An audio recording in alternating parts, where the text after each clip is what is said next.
Bonjour, je suis Patrick Badetz, enseignant-chercheur à l'ESTIA. Je suis responsable pédagogique du Master 2 en ingénierie de projet et j'ai le plaisir de vous présenter cette formation en alternance qui est dispensée à l'ESTIA. Alors cette formation, c'est un Master 2 universitaire en alternance reconnu par l'État qui vise à former des élèves à la gestion de projet en se focalisant plus particulièrement sur les aspects humains. Alors c'est un diplôme qui est octroyé par l'Université de Pau et les pays de l'Adour, ainsi que l'Institut d'administration des entreprises. Il est dispensé par l'ESTIA. Les cours sont réalisés physiquement à l'ESTIA selon une alternance de 5 jours par mois et pour 5 jours de terrain en entreprise, durant 10 mois consécutifs, d'octobre à juillet. Alors pourquoi ce master ?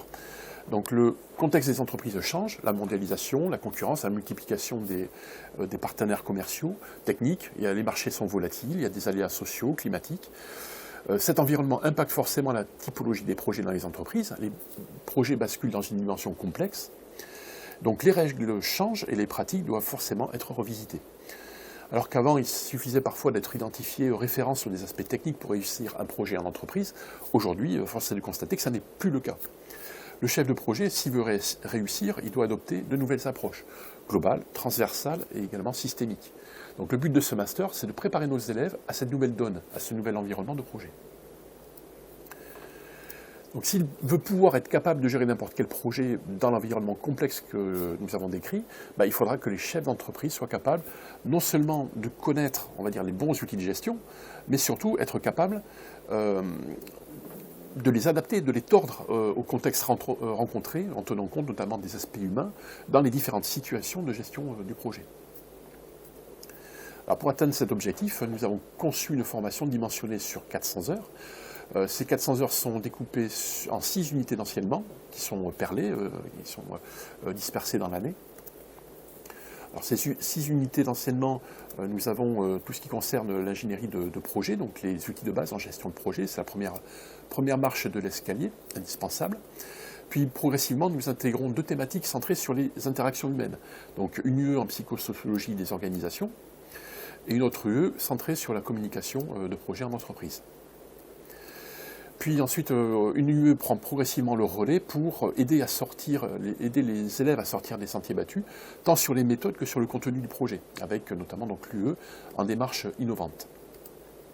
Et enfin, clé de voûte de la formation, une UE qui est centrée sur la pensée complexe, donc qui permet à nos élèves une réflexivité, une prise de recul importante sur leur propre posture en tant que chef de projet.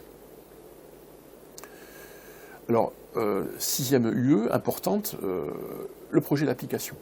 Tout au long de la formation, les élèves doivent conduire un vrai projet en entreprise. C'est une base qui est hyper importante, qui est nécessaire pour gagner en prise de recul sur sa propre posture de chef de projet. Donc c'est un projet qui permettra aux élèves de sélectionner et d'adapter les outils et les méthodes qui seront vues durant le cours.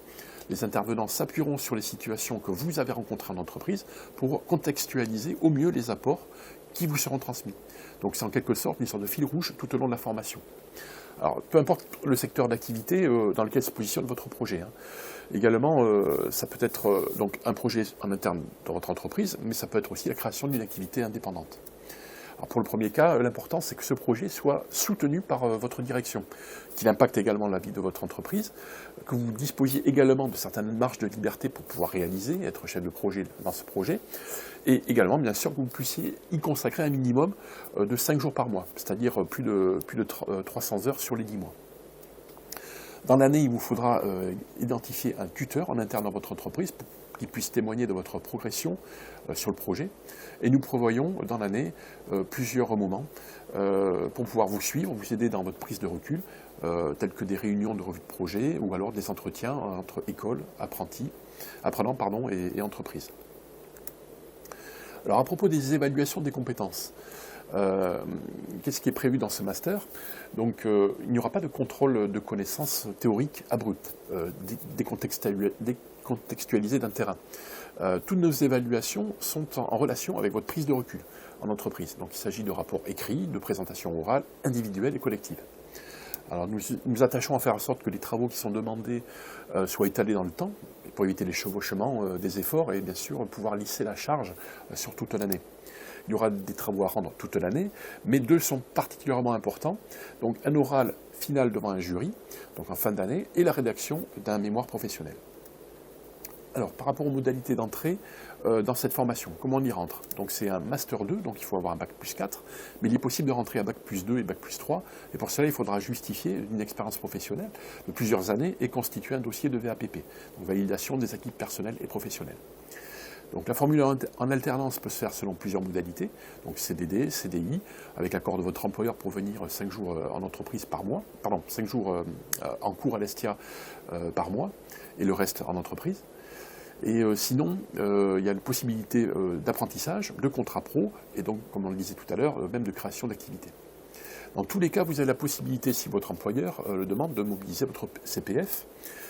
Et voyons dans les faits, je vous propose qu'on jette un œil sur quelques statistiques à propos des élèves qui sont rentrés au cours des 3 dernières années. Alors notre public est essentiellement salarié, mais nous avons régulièrement des créateurs d'entreprises, comme je le disais, ainsi que des demandeurs d'emploi qui sont sur le point de signer un contrat lors de leur entrée dans le master. Nous avons des cadres et des directeurs, mais aussi des chargés de mission non cadres, qui sont justement en recherche d'obtenir ce statut cadre dans leur entreprise, et grâce au master, donc il peut débloquer certaines barrières parfois administratives. Les élèves sont de tous niveaux, Bac plus 2 à Bac plus 4. Nous avons quelques Bac plus 5 qui veulent justement colorer leur CV avec la gestion de projet. Nous avons parfois des candidats qui ont déjà un doctorat. Nous avons chaque année un bon équilibre homme-femme. La moyenne d'âge se situe aux alentours de 40 ans, avec des élèves qui sortent à peine de l'école d'ingénieur parfois, et puis d'autres qui sont à quelques années de la retraite. L'ancienneté au poste est en moyenne de 13 ans. Les élèves sont localisés pour les 3/4 en Nouvelle-Aquitaine. Et surtout, nous avons des élèves qui viennent de secteurs, de métiers très différents. Ça, c'est quelque chose qui plaît particulièrement donc, aux différents élèves, donc, qui découvrent des secteurs qu'ils ne connaissaient pas, mais qui pourtant rencontrent exactement les mêmes problématiques qu'eux. Donc voilà pour la présentation de ce master. Bon, la question la plus importante que l'on peut se poser, c'est savoir ce que pensent les élèves en sortant de cette formation. La réponse est unanime. À la sortie, nos élèves se sentent en pleine confiance pour gérer n'importe quel projet. On nous dit « je n'ai plus peur ». Malgré 10 à 20 ans d'expérience professionnelle, derrière moi, je n'ai plus peur de gérer certains projets. D'autres élèves nous disent c'était riche, c'était dense, j'ai appris sur moi-même. Donc pour beaucoup, ce master leur a permis de se voir confier des projets ambitieux, de gagner la confiance de la part de leur hiérarchie et de gagner aussi un statut cadre, mais surtout, comme je le disais tout à l'heure, surtout de se sentir plus serein. Alors les élèves qui sont restés demandeurs d'emploi, ils se sont vus proposer des missions peu après leur sortie de master. Et côté équipe pédagogique, notre satisfaction est également très forte. Ce qui nous anime, c'est de favoriser des déclics chez les managers. Et nous sommes très heureux de constater que les pratiques se transforment dans le bon sens après ce master. Voilà ce qu'on pouvait dire sur la présentation de ce master. Merci de votre attention.